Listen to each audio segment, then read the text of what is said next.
Bom, agora...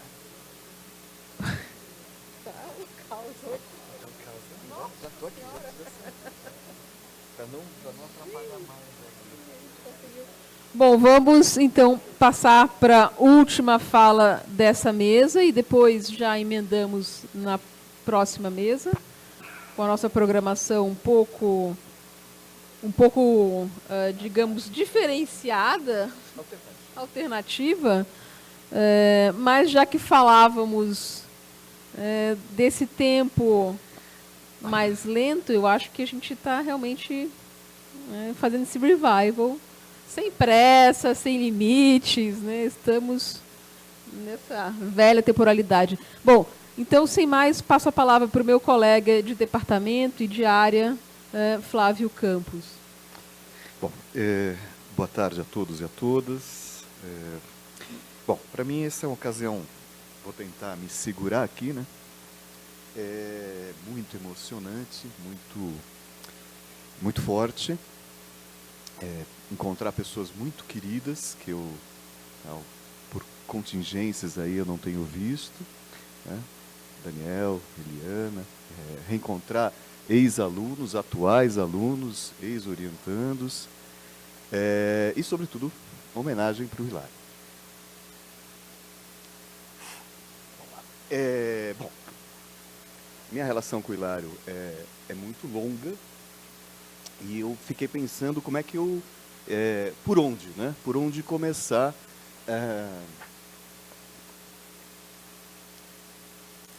a pensar um pouco como seria a influência, né?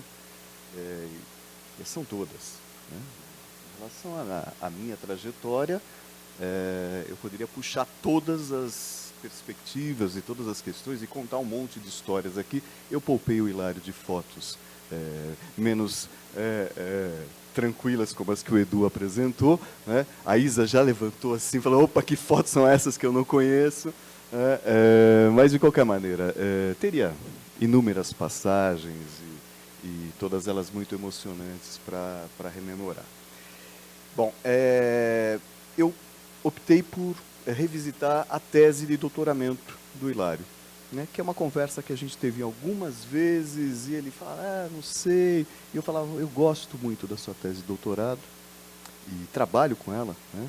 Quem assistiu minhas aulas de graduação sabe que o Edu estava lembrando ali agora, trabalho com essa tese no curso, discuto. De qualquer maneira, peguei a tese de doutoramento por algumas razões. Podia ter pego muitas outras coisas, né, para tratar aqui dessa amizade que completa neste ano 30 anos. Então, são 30 anos de uma relação de amizade profunda, iniciada numa salinha que hoje é a sala do professor Júlio Pimentel, que fica do lado da minha sala atual, onde era ministrado o curso de pós-graduação do professor Hilário. Num curso, que foi o primeiro curso do Hilário de pós-graduação aqui na faculdade, no departamento, onde estava o Rivair, né? Onde estava o Rui, que está aqui, o Leandro Carnal, né? Tinha diversas outras pessoas ali que participavam deste grupo, daquele curso, que foi um curso que marcou minha vida, e marcou, seguramente marcou a vida de todos aqueles que participaram daquele encontro tão interessante. Bom, eu revisito aqui muitas alegrias, conquistas pessoais de ambos, que vivemos esses 30 anos, e que a gente celebrava e conversava naquele velho escritório da Bandeirantes, né, que a gente se encontrava e passávamos o dia inteiro, né, trocando, conversando e discutindo e planejando, né. Significa lembrar muito da proximidade, do amparo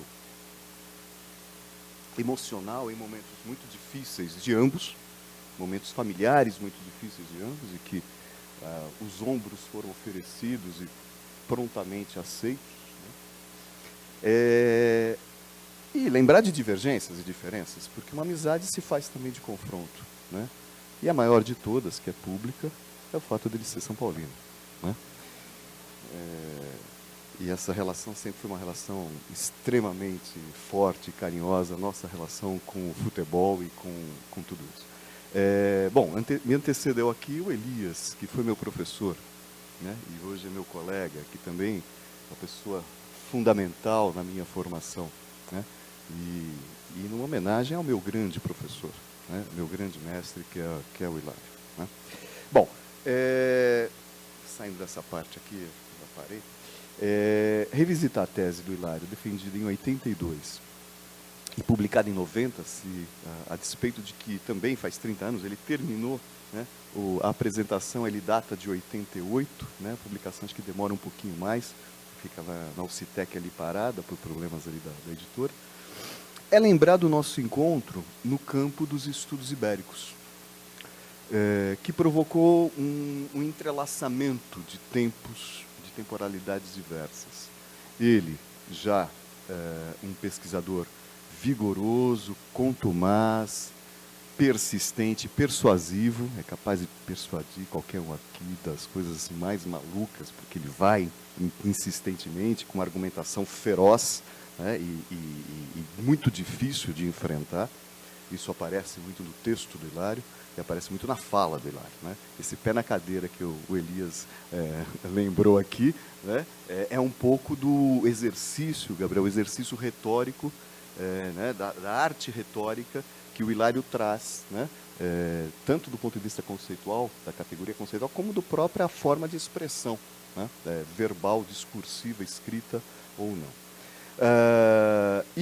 Né, esse pesquisador contumaz, que já se afirmava naquela ocasião como um dos mais destacados historiadores de uma brilhante geração de historiadores. Nós não estamos falando de qualquer coisa. E aí eu acho que eu tenho um lugar, eu posso me colocar aqui e dizer que, de fato, a sua nostalgia, a nostalgia do Elias, talvez da Laura, seguramente do Nicolau, e a cerimônia de homenagem que o Elias se referiu, eu estava aqui, também como um ex-aluno do Nicolau, e que acompanhou a carreira do Nicolau e depois colega dele aqui. Essa geração é uma geração realmente especial, né? E nessa geração especial, o Hilário é seguramente um dos mais destacados dessa geração, né? Eu, né, um pesquisador iniciante, ele já se afirmando e manuseando as temporalidades medievais, eu iniciante, atrevido, né, sou também, e enredado em outras temporalidades. Eu vindo da área de história moderna e de história do Brasil colonial, mas sendo atraído cada vez mais, e por sua influência, né, aos estudos medievais. Então, por isso, né, eu escolhi retomar aqui um estudo que eu comecei a elaborar há alguns anos, você sabe disso. Ele permanece inédito, eu revisitei, foi interessante voltar a um estudo que tem quase 15 anos, um artigo que eu montei, que estava pronto para 2003, não publiquei e, por ocasião desse encontro, eu fui revisitar, fui reler e modifiquei, mexi, reli fontes, foi interessante voltar a esse artigo para fazer essa articulação com a sua tese de doutorado. Então, é um pouco isso, né? A proposta aqui da conversa é um pouco esta aqui com o Hilário. Antes, apresentar um pouco, historiograficamente, a tese do Hilário, né? Em que localizar, né? Tentar entender essa coisa da historiografia, que é importante, que é como se faz a história, em que momentos a gente faz a história, em que momento a gente constrói os nossos discursos históricos. E talvez algumas coisas surpreendam o Hilário, porque a gente não conversou sobre isso nesses 30 anos. Talvez algumas coisas que, para ele concorde, ele tenha clareza, talvez algumas coisas que venham até surpreender. As relações que eu consegui identificar na tese de doutorado dele, que foi publicada com o título Peregrinos, Monges e Guerreiros, Feudoclericalismo e Religiosidade em Castela Medieval. Eu vou começar pelo prefácio. Prefácio muito econômico, uma página e 2 linhas, ou 3, né? O livro está aqui, depois você me confirma, Hilário, do Zé Matoso, né? Do grande historiador medievalista português José Matoso, cuja economia, né, ela é salpicada por certos incômodos com o trabalho do Hilário. Ele deixa transparecer que aquilo ali, né, tem umas coisinhas ali que não caíram bem. E que sempre me fez associar, Hilário, a um outro prefácio. Ao prefácio que o Legoff faz à obra do Guerreau, o feudalismo, né? Ali, né, a gente tem crítica mais diretas, né? Ali é o famoso chumbo trocado, né? O chumbo trocado, que é a crítica da crítica, né? A crítica do Guerreau, publicada na obra dele, e o prefácio do Legoff, em alguns momentos até agressivo. Mas me lembra um pouquinho, né, essa coisa que, sem dúvida nenhuma, talvez seja uma das suas maiores qualidades, né? Que é a sua transparência e honestidade até em momentos mais difíceis, né? Quando você não contém a crítica, seja qual for o momento, né? E essa hora tá na mesa, né? E na mesa a gente vai se apresentar mesmo, vai se enfrentar. Eu acho isso muito rico, né? E falo isso, todos que foram meus alunos sabem disso. Eu acho muito rico isso do ponto de vista da ética acadêmica. No lugar, né, da bajulação pela frente e a discussão e a detração pelas costas, né, a crítica frontal, o enfrentamento, né? Então, esses 2 prefácios, eles trazem à baila uma característica da sua ética como pesquisador, né, que é essa, né, do enfrentamento. Até em situações que você acaba arrumando confusão pra cacete, né? Você acaba arrumando um monte de desafeto por conta dessa postura, que é uma postura extremamente honesta, direta e transparente, né? Bom, entrando um pouquinho na tese, eu vou fazer uma síntese, né, Hilário? Não vem depois me encher a paciência, porque eu reduzi demais, né? Mas, sintetizando muito a tese dele, ele procurava, né, lá naquela ocasião, identificar a montagem de um feudoclericalismo dependente, um submodelo montado a partir da Europa Central, um submodelo tardio e posterior, cuja dinâmica seria definida externamente pelo feudoclericalismo central. Este sistema ibérico, característico da Península Ibérica, possuiria função complementar à Europa transpirenaica e se traduziria na penetração de elementos feudoclericalizantes estimulados, de um lado, pelas rivalidades do Islã ibérico, né, dos domínios islâmicos estabelecidos na Península Ibérica, e pelas peregrinações e o significado das peregrinações a Santiago de Compostela, né? Que fique muito bem claro, o Hilário escreveu isso antes do Paulo Coelho, né? Se tem plágio aí, né, o plágio é do Paulo Coelho. E uma das frases, Edu, você estava lembrando das máximas do Hilário, uma que eu sempre lembro, que eu acho sensacional, é aquela que ele diz, quem copia muitos faz pesquisa, quem copia um faz plágio, né? Que eu acho ótimo. Bom, essa perspectiva, né, ela envolve uma reprodução do sistema feudoclerical central estabelecido ali na região da Gália, na região da França. Bom, se eu conseguir resumir bem, esta tese, ela partilhava, em primeiro lugar, da perspectiva sistêmica. No momento em que ainda esta ideia de sistema e de totalidade histórica ainda era hegemônica no campo das ciências humanas, das ciências sociais. Mas particularmente no âmbito da historiografia medieval, representada e sustentada com ênfase pelo Alain Guerreau. Então tem uma conversa muito estreita com o Guerreau neste momento dessa tese que o Hilário desenvolve.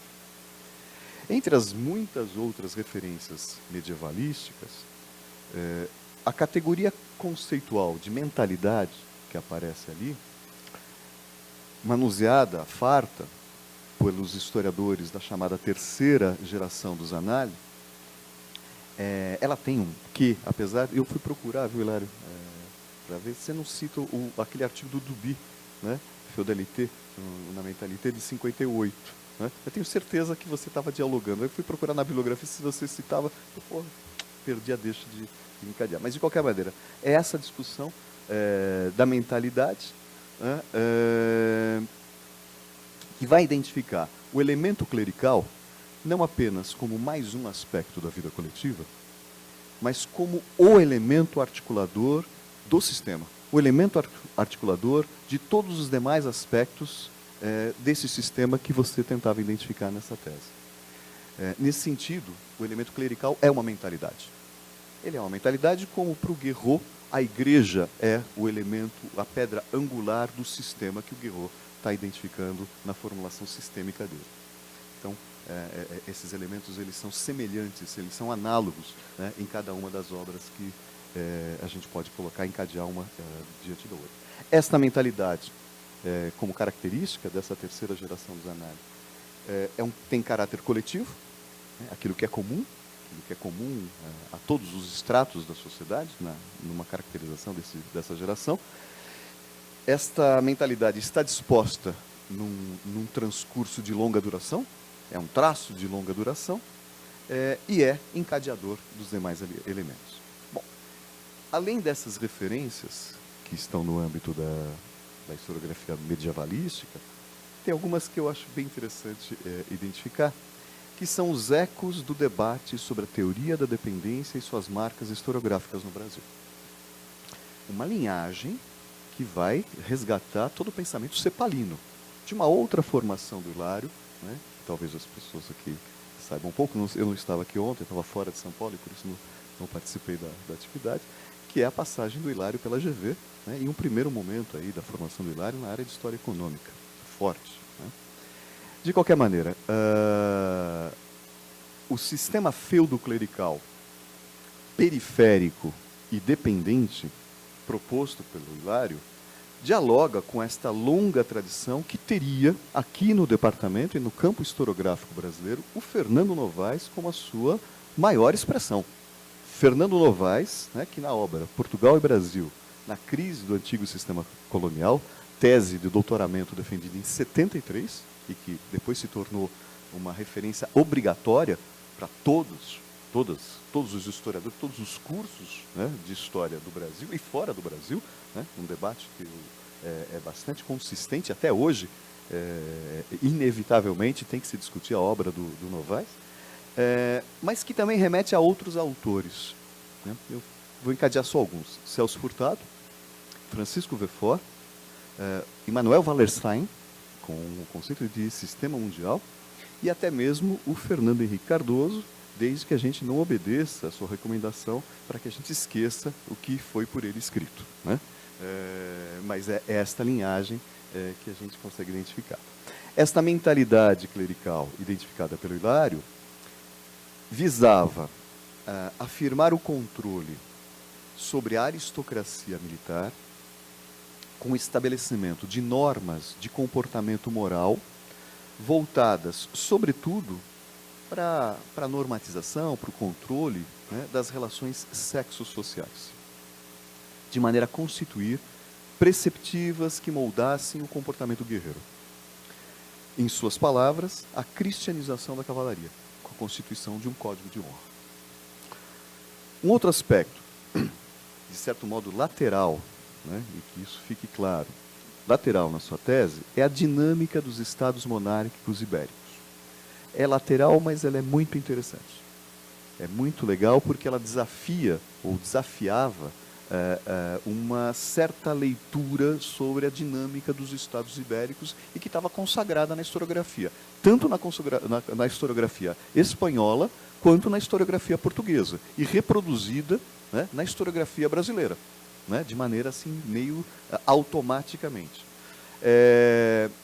Esta dinâmica dos estados monárquicos ibéricos, ao final da Idade Média, teria sido marcada, e aqui tem um aspecto interessantíssimo do trabalho do Hilário, pelas especificidades da dinâmica desse feudoclericalismo dependente. É exatamente daqui que eu vou partir para fazer as minhas considerações e resgatar aquele texto, né, que eu comecei a fazer lá em 2002, 2003 e que tive a oportunidade de retomar nessas últimas semanas. Vou partir daqui para estabelecer algumas proposições acerca daquilo que eu chamo de insurreição de Avis e não de revolução de Avis, já que esse termo, né, revolução, vai reaparecer nos próximos anos aqui nas nossas salas de aula, né? Então, já que nós vamos discutir o termo revolução, né, em relação a temas mais próximos, que também sejamos críticos em relação à utilização desse termo quando a gente trata de outros movimentos mais distantes no tempo e no espaço. Então, não chamaria de revolução de Avis, eu vou chamar de insurreição de Avis. E vou pensar isso na perspectiva do principal cronista português, que é o Fernão Lopes, que é o grande cronista dessa insurreição. Para o Hilário, é possível, e aí vem o aspecto interessante, que é lateral, ele desenvolve muito en passant, são alguns parágrafos em que apresenta isso, né? Não é o tema central da tese dele, mas para o Hilário é possível identificar a constituição de monarquias de caráter universal na Península Ibérica numa periodização específica, fortalecidas num primeiro momento, entre os séculos XI e XIII, e fortalecidas pela Reconquista. Reconquista esta que teria sido capitaneada pelos monarcas. Então, há uma característica importante que explica esse fortalecimento das monarquias, é exatamente o feudoclericalismo, exatamente a penetração desses elementos na Península Ibérica que constitui a fonte de poder do poder real, dos poderes monárquicos ibéricos. No entanto, e aí vem um ponto, aí a viragem, a contribuição interessante, reconfiguradas entre os séculos XIII e XV, de certa maneira, uma espécie de reacomodação e rearticulação entre os poderes monárquicos e os seus respectivos setores aristocráticos e eclesiásticos. Então, normalmente, como a historiografia tradicional via em bloco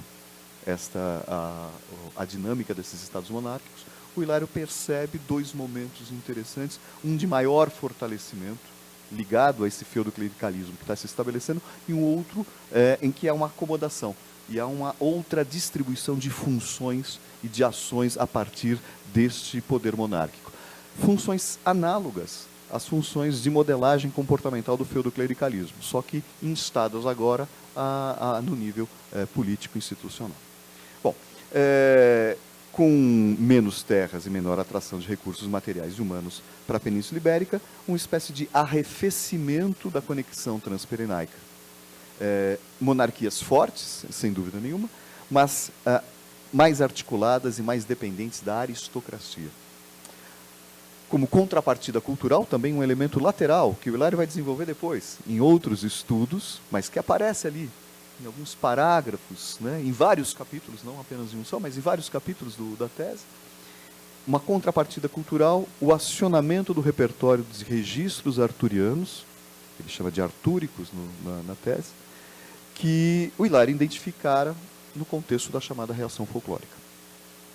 Então, um elemento de elaboração, né, e que coincidiria com a representação, com a diminuição das representações do caráter das funções guerreiras dos seus monarcas.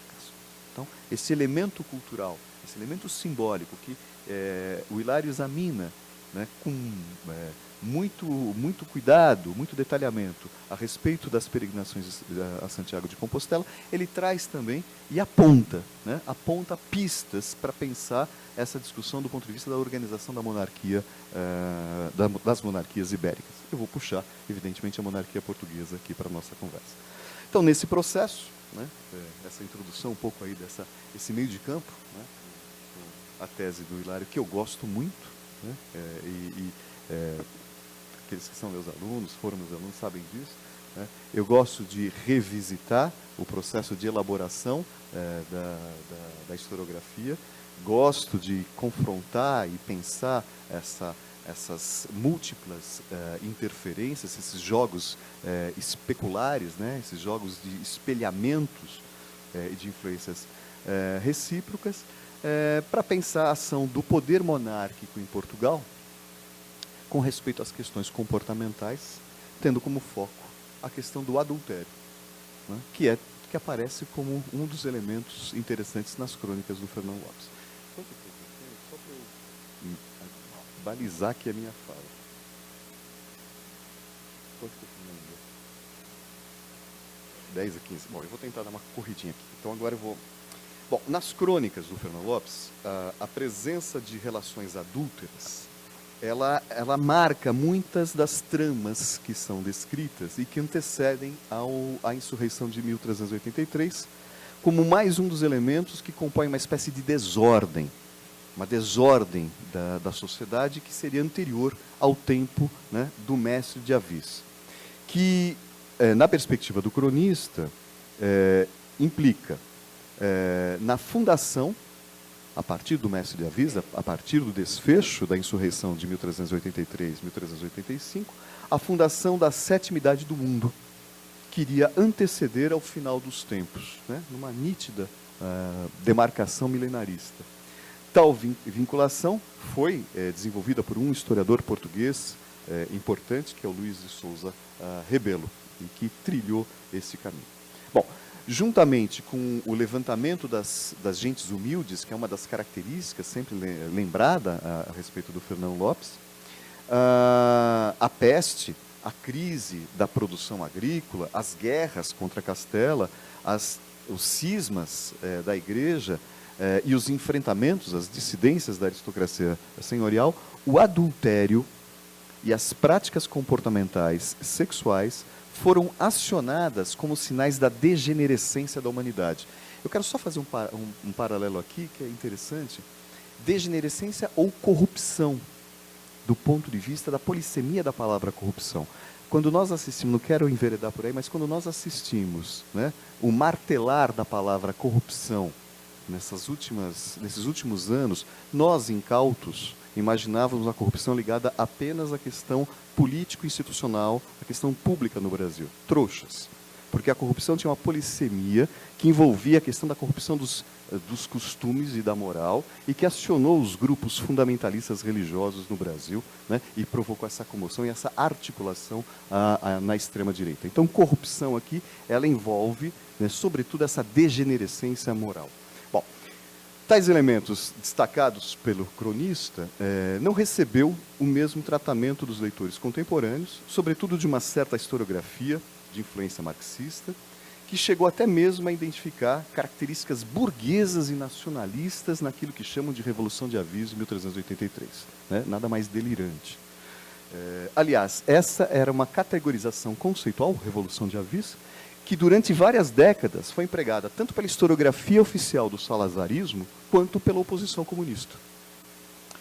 O adultério, na teoria política eclesiástica medieval, apresentava-se primeiramente como uma violação do decálogo, infringindo o 7º mandamento, significava um distanciamento do homem em relação a Deus, uma sujeição aos apetites da carne e uma violação do casamento.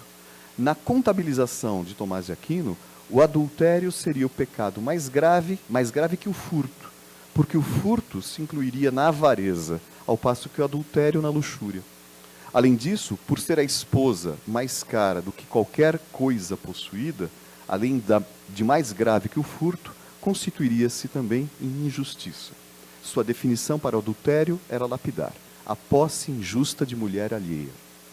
No caso específico da traição ao monarca, somava-se uma outra característica.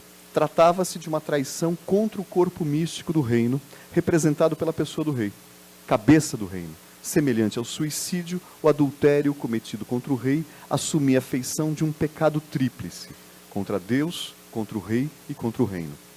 No entrelaçamento do destino particular português aos acontecimentos de dimensão universal, a nova dinastia fundava-se, no entanto, sobre a mácula do amor furtivo. Por desígnios da providência, o rei bastardo, Dom João, assumiria o trono devido a uma série de circunstâncias que enfraqueceram a continuidade da dinastia de Borgonha e que culminaram no questionamento da legitimidade da herdeira de Dom Fernando, Dona Beatriz, por conta da conduta reprovável de sua mãe, Dona Leonor Teles. Nas crônicas, portanto, a nova dinastia de Avis fundava-se a partir de uma ambiguidade. A aliança com Deus, lendariamente associada à aparição de Cristo Afonso Henriques antes da Batalha de Eurique, em 1139, teria sido renovada providencialmente a partir da aceitação da continuidade dinástica por vias que escapavam ao regramento do matrimônio cristão. A economia da sucessão dinástica no século XIV é, no fundo, uma contabilização de pecados maiores e menores, que servirão de justificativas ao cronista para legitimar a nova dinastia. Fernão Lopes, o mais destacado dos cronistas portugueses, foi sempre atento, às vezes até minucioso, às aventuras extraconjugais. Pode-se observar em seus escritos 3 situações básicas a respeito do adultério, cada qual relativa a uma das suas crônicas, sobre cujos sentidos eu vou tentar apontar algumas coisas. Primeiro, na crônica de Dom Pedro, a ação do rei, Dom Pedro, pai de Dom Fernando, que procurava punir e coibir os amores adúlteros, apesar de uma ou outra ação igualmente ilícita praticada da sua parte. 2. A ação corrosiva do comportamento sexual de Dona Leonor Teles, mulher do rei Dom Fernando, simultaneamente sintoma da decrepitude pela qual passava o reino e a cristandade, e também o elemento desencadeador da reviravolta providencial iniciada em 1383. Terceiro, o quase desaparecimento de referências à questão a partir da aclamação de Dom João I. A volta de iniciativas do poder monárquico no sentido de coibir as relações extraconjugais e a emergência de uma alegorização em torno da sexualidade que traria à tona a opção celibatária do comandante de armas Nuno Álvares. No primeiro caso, sobre Dom Pedro, a quem o cronista qualificou de muito mantedor de suas leis e grande executor das sentenças julgadas, o cronista elencou várias investidas do monarca sobre condutas indevidas dos seus súditos. Pedro assumiu o trono em 1357. Seu reinado, encerrado em 1367, caracterizou-se pelo reforço do poder real, pela reformulação da administração da justiça e pela instituição do beneplácito regio, ou seja, a real aprovação de todas as bulas ou cartas papais antes de poderem ser publicadas no reino. De acordo com Fernão Lopes, o rei, após a morte trágica de sua amada Dona Inês de Castro, não se casou, mas houve amigas com quem dormiu. Tais relacionamentos renderam um único fruto, em nada irrelevante para a história portuguesa: Dom João, mestre da Ordem de Avis, futuro fundador da nova dinastia, filho de Dona Teresa Lourenço, uma dessas mulheres com quem o rei dormiu. A intimidade de Dom Pedro não ficou restrita às damas da corte. Afonso Madeira, um bom escudeiro, belo mancebo, foi descrito pelo Fernão Lopes como extremado em assinaladas perfeições, grande justador e cavalgador, grande monteiro e caçador, lutador e ágil acrobata, possuidor de todas as prendas que se requerem dos bons homens. Por todas essas qualidades, teria sido muito amado pelo rei, nas palavras do Fernão Lopes, mais do que aqui se deve dizer. As qualidades do mancebo não aplacaram a fúria justiceira do monarca, envolvido em desonestos amores com a formosa esposa de um corregedor. O rei, pondo de lado toda a benquerança que tinha pelo jovem escudeiro, vingou a traição escandalosa como se a causa fosse sua. Muito cioso da moral do seu reino, Dom Pedro, o Cruel, punia o adultério com ações implacáveis. Num caso, enquanto o rei encontrava-se em um jogo popular, ficou sabendo da conduta imprópria da mulher de um dos homens com quem jogava. Tomou a iniciativa e mandou queimar a esposa e degolar o amante. Em outra ocasião, o rei justiceiro mandou queimar uma mulher que, ao covitar ao almirante, uma outra mulher com quem ele dormia. O almirante, sentenciado à morte, fugiu, sendo depois de muito tempo perdoado pelo rei. Vou pular aqui algumas dessas sacanagens portuguesas.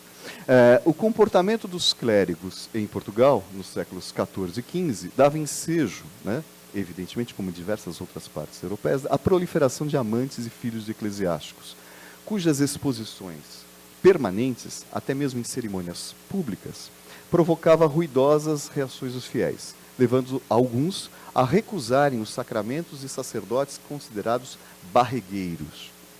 De um lado, o assunto dizia respeito à esfera da religiosidade canônica, que estabelecia penas de excomunhão para tais amantes. No entanto, desde o século XII, o poder temporal complementava o poder espiritual ao oferecer a pena de prisão para os mesmos casos. As restrições à sexualidade propostas pela Igreja diferenciavam-se daquelas estabelecidas pelos leigos, que tinham a rigor os mesmos objetivos. Para ambos setores, tratava-se de estabelecer o controle sobre a reprodução da comunidade em todos os níveis. Voltado para dentro de suas fileiras e para o conjunto da sociedade, o poder espiritual procurava interditar o casamento em parentes até o 7º grau, como foi estabelecido no 4º Concílio de Latrão. Para a aristocracia, a tendência endogâmica e o repúdio de esposas estéreis em favor de mulheres fecundas ou de melhor estirpe aristocrática tornavam-se recursos para a perpetuação simbólica e acumulação material. A Igreja, em Portugal, estimulava as ligações exogâmicas de modo a pulverizar o patrimônio senhorial e ampliar a possibilidade de captação de bens por parte do poder eclesiástico. As casas senhoriais, em contrapartida, procuravam afirmar os laços endogâmicos, estabelecendo vínculos consanguíneos, condenados ou tolerados pela Igreja de acordo com a correlação de forças e o jogo de interesses de cada situação. Estou correndo aqui um pouquinho para a gente não perder um pouco aqui o tempo. Em Portugal, na passagem do século XIII para o XIV, os testamentos e outros atos jurídicos que se referiam a filhos ilegítimos e concubinatos não apresentavam vestígios de arrependimento por parte de seus responsáveis nem censuras clericais. Esse é um levantamento documental feito pelo José Matoso, né? Ele examina essas minúcias desses documentos. O poder monárquico, sobretudo com Dom Dinis, se insurgiu contra a cobrança de impostos sobre a prostituição e contra os abusos cometidos contra mulheres presas. Afonso III, seu sucessor, já havia proibido a entrada na corte de nobres acompanhados por prostitutas e mulheres de conduta reprovável. Reprimia-se, sobretudo, a sua proximidade excessiva com a corte e com o poder monárquico. Ao mesmo tempo, a afirmação das monarquias e das sociedades de corte incidiram sobre o processo de disciplinarização da aristocracia desencadeado pela Reforma Pontifical, auxiliando a afirmação do casamento cristão e aprofundando-o com um novo sentido. Por outro lado, a corte tornava-se gradativamente o lugar dos contratos de casamentos, das esperanças cavalheirescas e dos amores furtivos. A sociedade de corte trouxe para as antecâmaras os amores furtivos que antagonizavam o poder espiritual com a aristocracia. Da mesma forma que a cortesia significava um abrandamento da volúpia guerreira, deslocava uma corrosiva prática social para o campo das infidelidades corriqueiras, verdadeiras brincadeiras de corte, reprováveis moralmente pela Igreja, mas até necessárias para o equilíbrio político-social. O resultado em Portugal foi a gradativa absorção da regulamentação dos comportamentos por parte do aparelho político centralizado à corte real, mantendo-se a pena mais violenta para o adultério, fogueira para a adúltera e enforcamento para o seu cúmplice. Regulamentar o adultério representava para o poder real limitar a ação jurisdicional privativa da aristocracia e afirmar-se também diante do poder da Igreja. Passando à segunda situação, o reinado de Dom Fernando, de 1367 a 1383, primogênito de Dom Pedro, teve nos descaminhos do amor furtivo a sua marca mais distintiva. O jovem rei apaixonou-se por Dona Leonor Teles, uma senhora casada que estivera à casa das donas e donzelas de sua irmã, Dona Beatriz. O tórrido romance levou a desmanchar compromisso assumido com o monarca castelhano, firmado ao final de conflitos militares entre as duas coroas, pelo qual desposaria a infanta de Castela, também de nome Leonor. Para obter sua amada, o monarca recorreu a toda sorte de pressões que acabaram por culminar na anulação do matrimônio de Dona Leonor Teles e João Lourenço, sob a alegação de parentesco e na fuga deste para Castela. A repercussão do gesto do monarca foi intensa, de acordo com Fernão Lopes. O descontentamento fizera-se sentir pelos grandes fidalgos, mais ainda pelo povo comum, a tal ponto que as gentes de Lisboa teriam se dirigido em multidão ao local onde se encontrava o monarca e nomeado um alfaiate, Fernão Vasques, como porta-voz do descontentamento popular diante da ação tomada pelo rei. O encontro com a multidão acabou sendo transferido, por ordem de Dom Fernando, para outro dia, para o mosteiro de São Domingos. À noite, o rei partiu em fuga, clandestinamente da cidade, levando consigo Dona Leonor.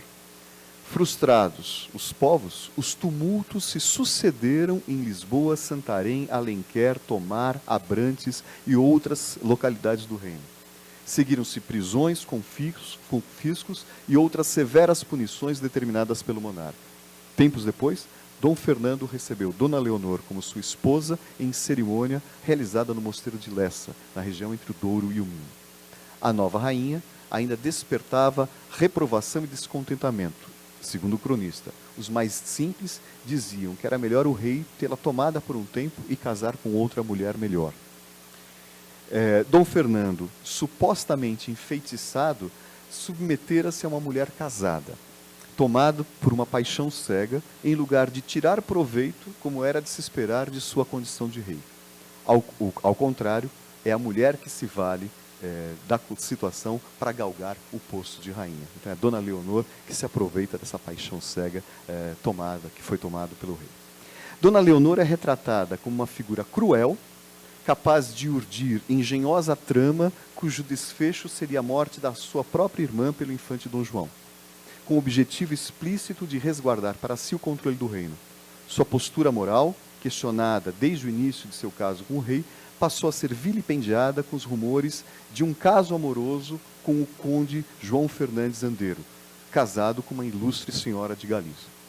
Poucos dias após a morte do rei, Dona Leonor teve uma filha que morreu logo em seguida. Essa seria a terceira filha de Dona Leonor. Nas palavras de Fernão Lopes, as gentes suspeitavam que esta filha não era do rei, que era uma filha ilegítima.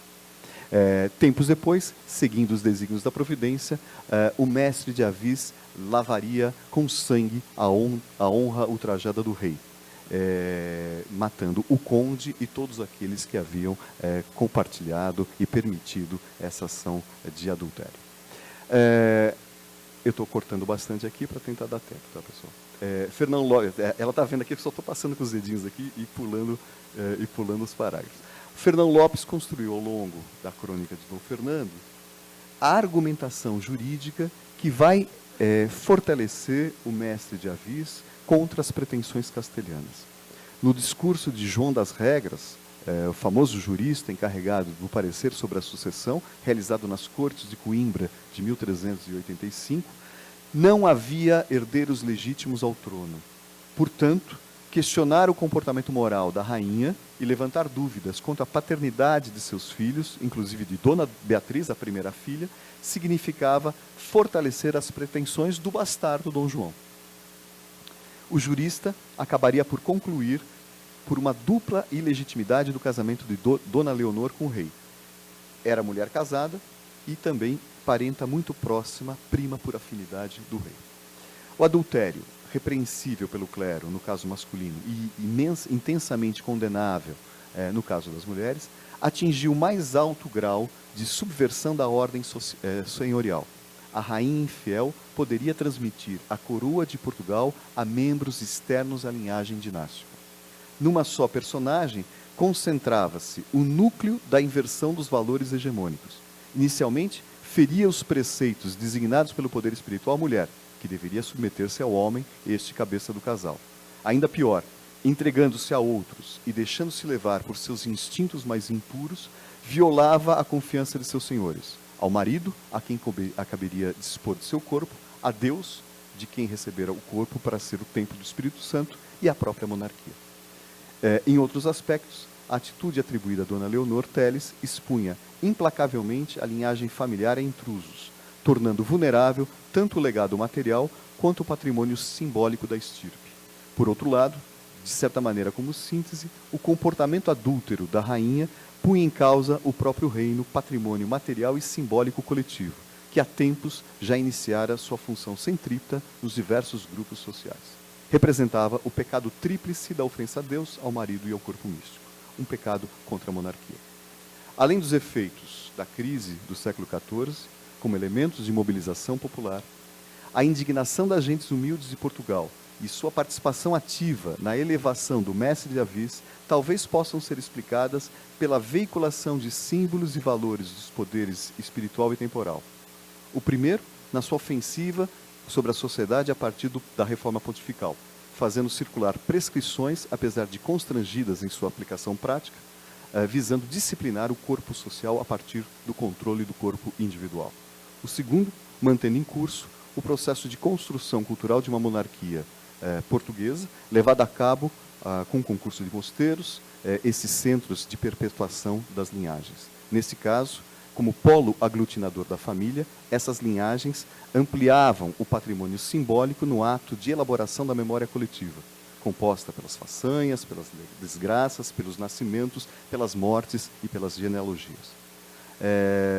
Não interessa aqui aprofundar essas tensões simbólicas entre o poder monárquico e as principais casas da aristocracia senhorial, mas assinalar um dos indícios de que elementos da monarquia já tivessem transbordado os limites senhoriais e arrebatado amplos setores da sociedade portuguesa.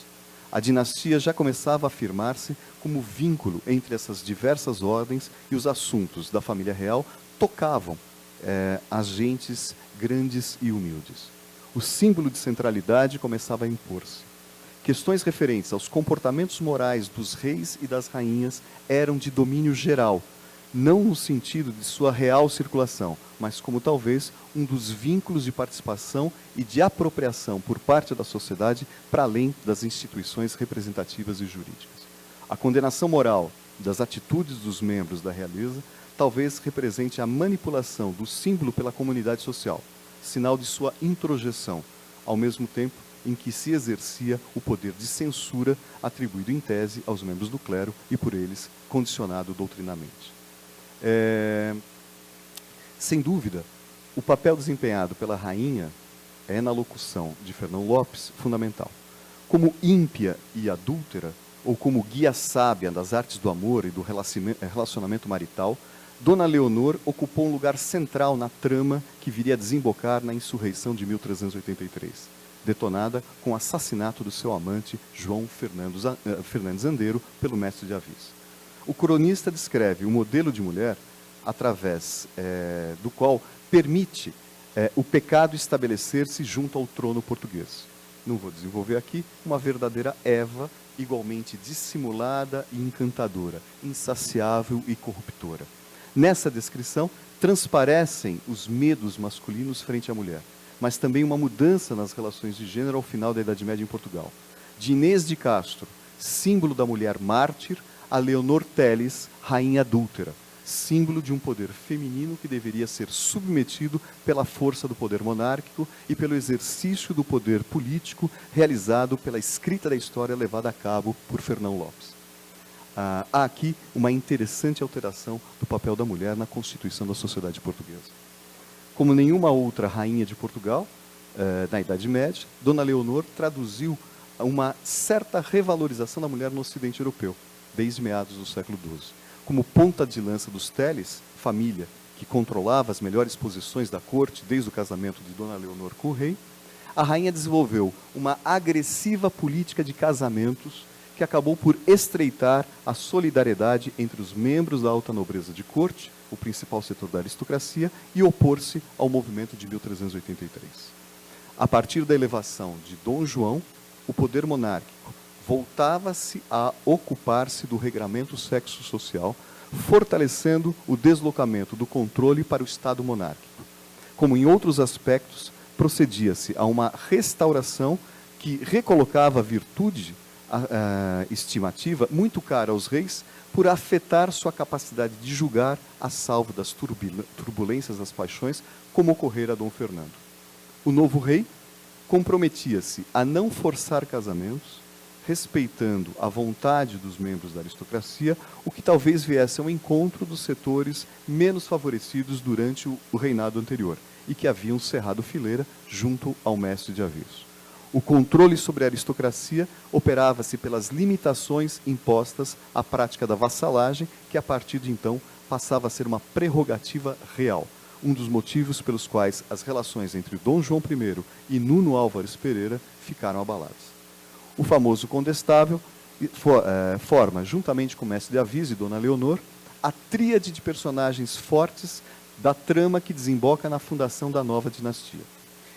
O primeiro, como libertador carismático que abre a Portugal e ao mundo a sétima idade, tendo como figura o Cristo.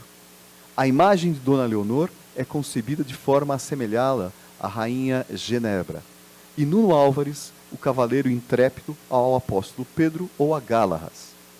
O exemplo mais puro entre os cavaleiros arturianos, Nuno Álvares era bastardo, filho do prior do hospital, Dom Álvaro Gonçalves, que tivera 32 filhos de diversas mulheres. A concepção ilegítima e os desígnios da providência concorreram para aproximar os dois grandes heróis da insurreição de Avis. Além de sua valentia incomparável, o condestável era retratado como responsável por medidas também drásticas, referente à moral de seus comandados, proibindo de trazerem mancebas casadas e insurgindo contra qualquer tipo de infidelidade. Na refundação mítica da monarquia lusitana, elaborada por Fernão Lopes, as personagens históricas têm significação figurada através de alegorias com personagens bíblicos e com o ciclo arturiano. Como uma das hipóteses que merece ser testada, tomando as 3 crônicas aqui estudadas, talvez haja semelhança de ambientação e significados no encadeamento que o cronista fez delas. A crônica de Dom Pedro, apesar das tentativas de normatização do poder monárquico, traz muitos elementos cujo referencial escapa aos ditames eclesiásticos. A conduta do monarca em si é, de certo modo, reveladora. Mais inquietante é, de certo, a sagração como rainha de sua amada Dona Inês de Castro em seu túmulo no mosteiro de Alcobaça. O rei, com apurado senso de justiça, parecia impotente para fazer com que o poder real controlasse a sociedade e nem mesmo conseguiu livrar sua paixão do torvelinho político que se abateu sobre o reino. Na crônica de Dom Fernando, impera o caos, provocado pelo comando de Dona Leonor Teles, a semelhança da desordem provocada pelo adultério de Genebra e Lancelot. A ordem é restabelecida a partir da crônica de Dom João, quando o poder monárquico imprime os valores cristãos ao conjunto social. A partir de então, é o Estado monárquico que passa a controlar, a executar o controle comportamental, fazendo do adultério e das relações ilícitas elementos de pressão e de subordinação contra os diversos grupos sociais. Em um contexto pós-reconquista, marcado pelo acionamento das referências arturianas, como Hilário identifica nos Peregrinos em relação ao feudo-clericalismo. Por ironia, pelas artimanhas da providência, os artífices terrenos da restauração da ordem são 2 bastardos, frutos desse mesmo caos que impede o desempenho controlador da monarquia portuguesa e da Igreja cristã. O cronista real, fiel a seu ofício, constrói uma legitimação da nova dinastia, na qual até mesmo a bastardia real é valorizada. Mas, apesar disso, as origens do mestre de Avis e a forma pela qual o poder é assaltado pesam de tal forma na aceitação do novo monarca frente a seus pares, que ocorrem alterações na cerimônia de inauguração dos novos reinos. Durante a dinastia de Borgonha, a autoridade régia manteve um caráter essencialmente secular e guerreiro. Os cronistas são omissos quanto às cerimônias religiosas de coroação e usam o termo alçar, que deve ser uma alusão à aclamação de Dom Afonso Henriques por seus guerreiros após a Batalha de Ourique, sendo elevado por eles sobre seu escudo cerimonial, numa cerimônia germânica segundo a hipótese sustentada por José Matoso. Após o levantamento do rei, seguia-se a aclamação com o costumeiro real, real, real, repetido por 3 vezes. No lugar deste cerimonial, a corte portuguesa inclina-se por solicitar autorização do Papa para a unção do monarca, num contexto em que ocorre uma certa desvalorização dessa cerimônia em outras regiões da Europa, motivada pelo desenvolvimento de conceitos jurídicos sobre a autonomia da figura real. Possivelmente, o movimento que levou o bastardo à Casa Real é o verdadeiro responsável por essa e uma série de outras medidas. A guerra civil, a regimentação política da nobreza e de outros setores não trazem apenas apoios a Dom João. É uma figura real que precisa de reforço político para sua afirmação, tanto frente às famílias destronadas, quanto também em relação às demais dinastias europeias. Há talvez uma possível luta entre os aliados e o novo rei logo após 1385, exemplificada pelas desavenças entre Dom João e Nuno Álvares. Assim, a alteração do cerimonial para uma anacrônica unção, com o apoio da Igreja, talvez possa ser compreendido como uma necessidade de reforçar essa figura real entre os seus pares da nobreza. O caso da insurreição de Avis talvez seja significativo, evidentemente, não de uma revolução burguesa, como tantos insistiram e, de certa maneira, ainda insistem em afirmar, e sim de uma instituição, de uma nova casa principesca com a função de reguladora de todas as demais. O controle do Estado talvez tenha passado a ocorrer pela combinação de uma série de processos de monopolização que se estendia do controle de defesa do território à tributação. A afirmação de uma autoridade central que se impõe a núcleos de poder parcelarizados também implicou numa monopolização crescente da disciplina exigida pela cultura cortesã. No lugar dos olhos mais ou menos atentos do senhorio, são os vedores reais e os olhos da justiça que passaram a imprimir as restrições e as punições às condutas indevidas. No afã de detratar a rainha, o cronista deixou emergir um relato realmente alternativo à sociedade da época. Os fantasmas que rondavam o status quo não se limitavam aos ruídos da arraia miúda, encontravam-se nos gineceus muito próximos das antecâmaras da corte e dos senhorios masculinos. Obrigado. Desculpem a correria, mas o texto era muito maior e eu fui pulando aqui, tentando encadear aqui para poder não atrapalhar mais a... Obrigada, Flávio. Vamos mudar de novo, a gente não ficar entediado. Eu queria chamar, então, se você não se importar, chamar os próximos 2 palestrantes para comporem a mesa, e daí a gente abre o bloco de discussões depois.